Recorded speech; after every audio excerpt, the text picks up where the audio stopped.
Howdy, all you delicious people. I'm here to review episode 2 of season 4 of The Masked Singer. Ultimately, I don't count all that pre show, random clue ash like stuff. Here's where we're actually having the people sing. So that's where the thing starts to take away as a real legitimate episode. So going into this, we have Group B, a brand new group of people for me to guess who they are. Luckily, only one person was going home, so I only had to guess one person. Luckily enough, because reasonably, this group was a lot harder than Group A. I think really I could narrow down easily who Group A was. Group B was just kind of like, maybe. Maybe it's this one, maybe it's that one, or maybe this is going to be a question mark guess till the following time I have to guess who this person is. Maybe I could come up with a better consensus within this review or this go through. But yeah, so that's what it's ultimately gonna have to be within this episode, and ultimately I might come up with better guesses that actually people can make better consensus with. Ultimately, if you guys know any of these people at the end of the day, because you went out of your way to figure out who they are, let me know in the comments below. If ultimately you guessed correct or ultimately you guessed incorrectly, let me know in the comments below. Reasonably, yeah, this episode was a little bit more trickier than the previous, and I think even Group C is probably even going to be more difficult. And when looking at these costumes, I'm like, God, are these costumes in Group C very complicated? And I'm like, God, these people probably were dying, like with the weight of their costume. But not only that, just like, man, that stuff is like really severely detailed. Holy crap. So yeah, ultimately letting people know full well the gremlin decided to send themselves home. So yeah, we are now going to guess who ultimately we think any number of these people are. Ultimately, I had come into this episode late because I had just kind of like woken up by the time that this show was going on. So because I usually do recordings at night and this and that. So yeah, so going into this episode, I came to it a little bit late, but during the commercials, I got myself caught up. So, because ultimately YouTube and stuff like that, I ultimately should have just probably rewatched the YouTube episode or the YouTube the Hulu episode late at night. But I don't know. I was like, well, hey, might as well just watch the show while it's going on, so I don't like uh so I can kind of avoid spoilers a little bit better than if I would have like watched it at 2 in the morning on Hulu. So let's go into who I think are the costumed Ash-like people. Let's guess. Ultimately, the crocodile, I had kind of assumed that ultimately I'd heard that it was a boy bander. The clue was a boy band like person. Immediately what came to mind when I heard the sound of this person singing a Bon Jovi song was Nick Carter from the Backstreet Boys. Immediately that's who I came into, that's who I assumed, but recently I think there might be a better guess ballparkingly somewhere in there. I think immediately every single time that there is a clue of a boy bander, immediately we always have to think of, oh, okay, well, it's got to be Donnie Wahlberg, even if it doesn't sound like the person, or if it sounds anywhere close to Donnie Wahlberg's tone of voice of whatever, it always has to be Donnie's some freaking how. Wahlberg, that dude, that guy. So I guess maybe Donnie Wahlberg could be a guest for this crocodile, but I don't know. I kind of assume it's probably Nick Carter. I know I had guessed AJ McLean for the giraffe. Maybe there is dare in fact a better guess for that at some point. Because I'm probably way off on the draft, but maybe the next time around I will be able to figure out a new set of clues and be able to pick the giraffe a little bit better off. I don't know. But ultimately, I can kind of make a consensus that Nick Carter could be the crocodile. Moving on. Immediately, what kind of popped in my head when I saw the baby alien was a puppeteerist, a puppet person, a ventriloquist of sorts. And I know a lot of people are probably thinking, isn't that a little too easy? Recently, within the clues, I think there were some kind of like Ferris Bueller kind of references going on in here, or there were some bizarrish like Friends show references, like getting stuck in second gear, and there were some kind of like Friends references that I think I caught up on. But immediately I was stubbornly thinking that it was probably a ventriloquist of sorts, because I was ultimately like, okay, you can't just have any random person just be in this thing. Like, it has to actually be a person that is actually trained to be a puppeteerist. It would make more sense. So,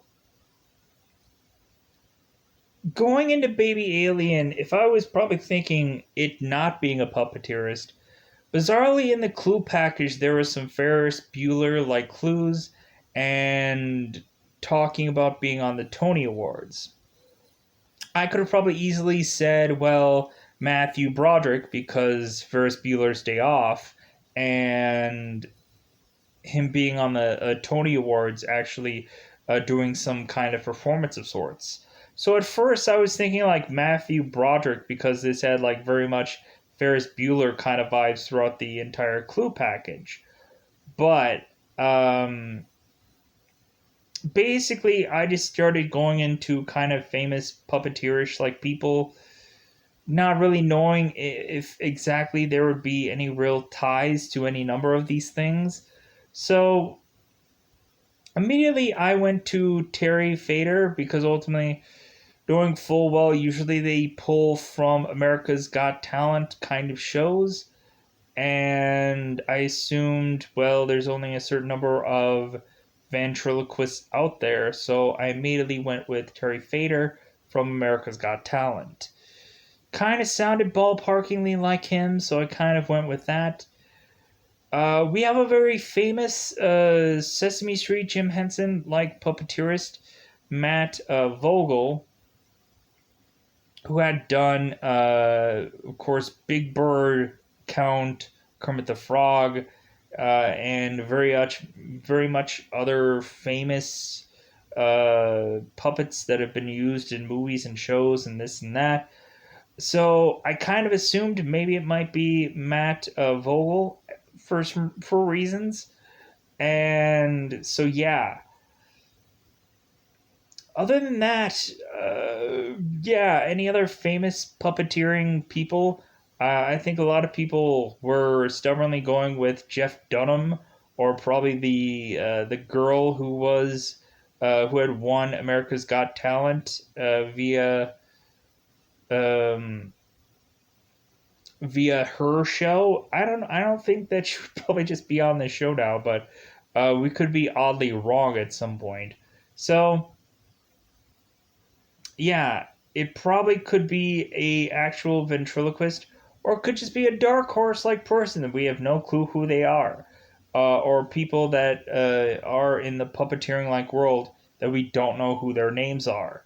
So at the end of the day, if you have any lucky guesses who ultimately this caricature could be, ultimately like the thing that I thought was really rough is that the voice didn't match the puppeteering, but I'm sure like give this person some break a little bit, because reasonably like this person probably could not see at freaking all, and trying to puppeteer when they could not actually see is very difficult to try to match up what's going on when they couldn't really see.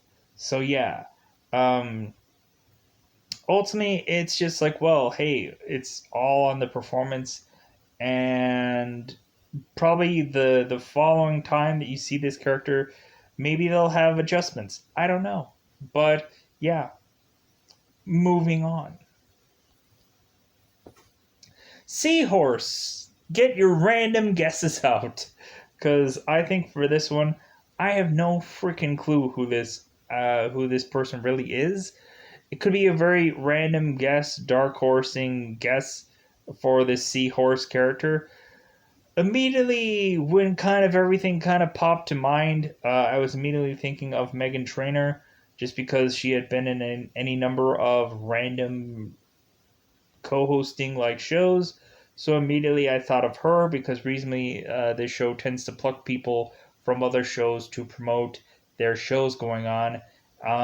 Immediately we've had Megan Trainor on here, normally doing, or she's mostly famous for doing the All About That Bass song, and ultimately doing some other kind of songs here and there. But yeah, Megan Trainor.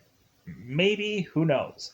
I have no clue what this Western clue thing was going on. I didn't know what the OK Corral was or any number of those other Western like clues. I didn't know what any of that meant. Um, Ultimately, I had gone with Tori Kelly because name popping out of the magical hat of guesses. Immediately, I had kind of heard this star by and large by just kind of randomly kind of going through hearing some consensuses of that maybe where people were thinking it could be this person, and so immediately I was going through the search bubble engine and sounds like him, maybe could be the sea horse. And basically with any female person at any point in time that could sing on the show, immediately you have to throw in the name Ariana Grande. Basically, every single female person that is on the show is always Ariana Grande to me. So it's basically just like she's always the person that's probably never going to be on the show, but it's probably my go to guess for seemingly every single female on this show. Even if the guesses don't make any sense, even if even if nothing matches up with Aria Grande, I'm gonna guess her anyways. Just because I don't know.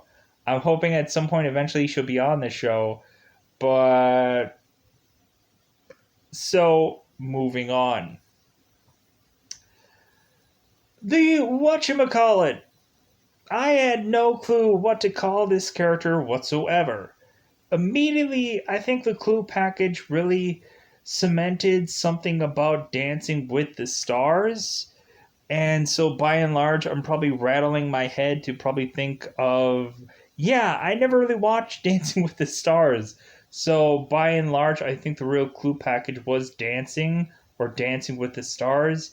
So, immediately, I will probably have to go back at some point and find out any person who had been on Dancing with the Stars that could maybe fit the bill of this character. I know a Baltimore Ravens guy had at some point been on Dancing with the Stars, and it seemed like some of the clue package might have been an athlete of sorts. Maybe somewhere in there. I don't know. Something about the clue package had something to do with keys and something to do with Black Panthers, which I'm like, what is this clue package? I was immediately thinking like Michael B. Jordan, like Robin Thicke was, because ultimately he was like, hey, Black Panther movie, it might be Michael B. Jordan. Yeah, I don't think so. I think they spent a lot of time with that whole Dancing with the Stars thing. So it probably has to be some dancer, probably from that show, who can actually sing, I'm assuming? I don't know. If ultimately a lot of people are veteran people that probably know Dancing with the Stars fairly much better than I do, because normally a lot of times this show tends to pluck people from Dancing with the Stars, because heaven forbid they kind of pluck people from um, other shows a lot of the times, because it's easy. So immediately I was thinking probably the Snow Owls are probably both of the Julian and Derek Huff. Maybe ultimately the real reason why they have them kind of bottled up in that egg there is because if they actually took them out of the egg, then you would find out how well dancers they are, and that's why they're keeping them kind of bottlenecked in where they are. So by and large, you wouldn't be able to guess that oh, they're dancers, and so immediately you would easily think that it's probably the Huff brother and sister combination. So if you guys have a really good guess on who whatchamacallit could ultimately be, honestly, I am glad to take any guesses, because at the end of the day, there is no way that I probably know who this person is. Because the clue package was like, Dancing with the Stars. I don't know Dancing with the Stars. I don't watch that show. So immediately I was just like, I don't know who this person is. So, any guesses are welcome for this character. Ultimately, this character did not go home this week, so easily I didn't have to know who this person was. So moving on. How long have we been recording for? 60 minutes. Good. Serpent. The Serpent, the clue was ultimately that he was a junior, because ultimately we had Serpent Senior. So immediately within the clue package, immediately I was thinking, okay, this guy has to have the last name Junior within it, and there's only very few celebrities that have the name Junior in it. And immediately I had seen certain kind of snidbits of the show Hamilton, and so reasonably when going into this character and this person singing, basically we had it to where going on here, I didn't understand any of the clue package really, except for the whole senior part. But then eventually, one of the judges immediately said Leslie Odom Jr. And ultimately, I had seen. I remember seeing this person do some Hamilton stuff. I hadn't seen the whole thing. I caught some things here and there about Hamilton because of how popular it is now. You can't not see or hear it from somewhere. And then immediately, um, I was looking around and kind of listening to some of his music because, again, judges said something about it. So immediately I was like, you know what? Maybe it probably is him. So I just kind of came to this consensus that it is who this person is. I could immediately be wrong, and who knows? So that is my guess right away, but that's all I'm going to say. Moving on. The Gremlin, like I said, had unmasked themselves tonight. The clue package immediately said wrestler, so I was like, well, it either could be a wrestler or a person that had played a wrestler, and those are kind of two vaguely different things. I was maybe thinking maybe it could be David Arquette, because he's been kind of fairly in the news lately with You Can't Kill David Arquette. So I was maybe thinking he was trying to promote his movie or something like that, or maybe promoting Ready to Rumble, because that was a movie he did with WCW a long time ago. But also he is maybe, I don't know. So maybe that could have quasi ballparkingly been him somehow. Reasonably, I could have just assumed that it could have been any number of actual, like, wrestlers actually singing. Uh, any person, any number of people trying to promote some show or something like that. Stone Cold Steve Austin usually has a show or something to plug, so maybe he could have went on this show just to plug something. But ultimately, I didn't think. I've heard Stone Cold Steve Austin sing. I don't think he sounds like this. And maybe I was ballparkingly thinking of any kind of older wrestler or something like that. Maybe a Ric Flair or something like that. A Mick Foley or something. But I was probably immediately thinking someone who played a wrestler rather than someone who was a wrestler.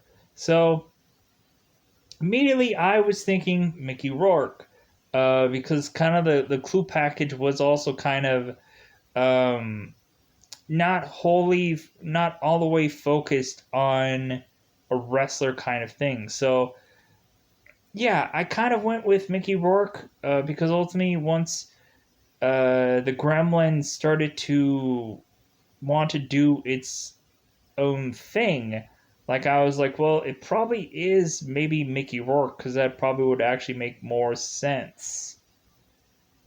Even though Stone Cold Steve Austin would probably also be irritated by having to be in such a long costume for a long period of time. Now, here's the thing: we ultimately have the Gremlin ultimately take their own costume off and eliminate themselves. Justifiably, we don't know the conditions of how long these people are in the costumes for. There could be any number of hours or whatever that they're pre in this costume for. And ultimately, considering the Gremlin was on last, that could be a factor of that. It also could just be that not everybody is used to performing in certain kind of costumes and stuff like that.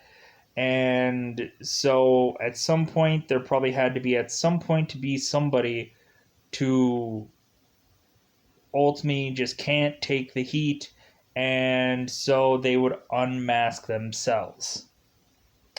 So,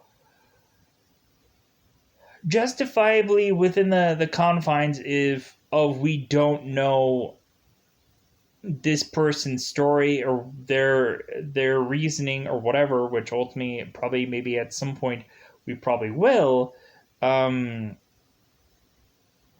knowing full well, yeah, let's go into who was the person who was the unmasked person tonight. Let's give you a 5 dimed count and ultimately go into spoilers. So ultimately, the Gremlin is going to be unmasked right now. Mickey Rourke. Yep.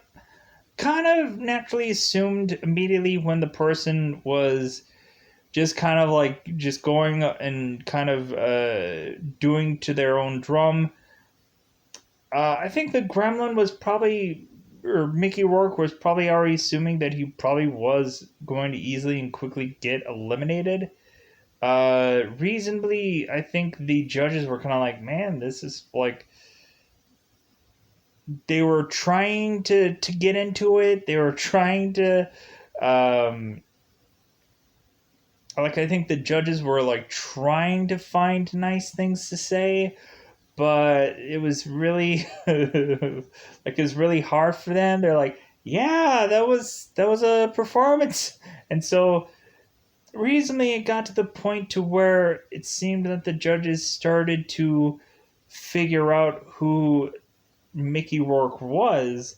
And so Mickey Rourke, I think, was kind of like starting to signal to wrap it up. And it's like, dude, I'm getting freaking hot in this suit. And so immediately he started to start to take off the mask. And so immediately Mickey Rourke unmasked himself and ultimately grabbed Nick Cannon and started to have them both sing the song together. And then, like, because ultimately Mickey Rourke unmasked himself and then started cussing a little bit. And then I guess since Nick Cannon realized, well, I guess since you're going this way, I'm going to go this way too. Because we're gonna give our censors some workout. But yeah, so who knows how everyone felt about this episode, and reasonably, like, people could have felt either way about this episode, but reasonably, yeah, a very unexpected impromptu unmasking, but reasonably I could completely understand, coming from Mickey Rourke's place, that like he was the last one to perform, so he had probably been in this costume for maybe a couple hours, if not in like, and to think about how many like they had probably not pre-performed with this suit on. Um, yeah, probably Mickey Rourke probably didn't really well know the lyrics of the song that he was doing. I don't know, but yeah, I think that's all I'm going to get into and just kind of talk about. So, yeah, Mickey Rourke unmasked. Yeah, he unmasked himself. I guess that's a good way to go out, I guess. But I guess it was kind of inevitable to have this happen, I think, on the show. And for someone to eventually just, like, go, you know what, like, I'm just going to mask myself. And so, yeah, I guess a lot of people were thinking, like I was thinking, that this was some kind of joke, or maybe there was going to be somebody like some bizarrish April Fool's like approach to this, or maybe they were just going to have the person rush back into the backstage and just go, okay, well, maybe they're going to preemptively, once the person is done singing, maybe usher them off stage for the people to guess, so that way these people can be uh, unmasked backstage and kind of be given water and given I don't know, like reasonably when looking at it, a lot of people really chucking and jiving within those costumes, and so yeah, yeah. So I'm gonna get out of here. So ultimately, hopefully you guys enjoyed this episode. Hopefully you guys enjoyed this review of this episode. So I'm going to get out of here. Let me know what you felt about this episode. Let me know if you guessed wrong or correctly. But at the end of the day, I'm gonna get out of here. Bye, everybody. Bye, everybody.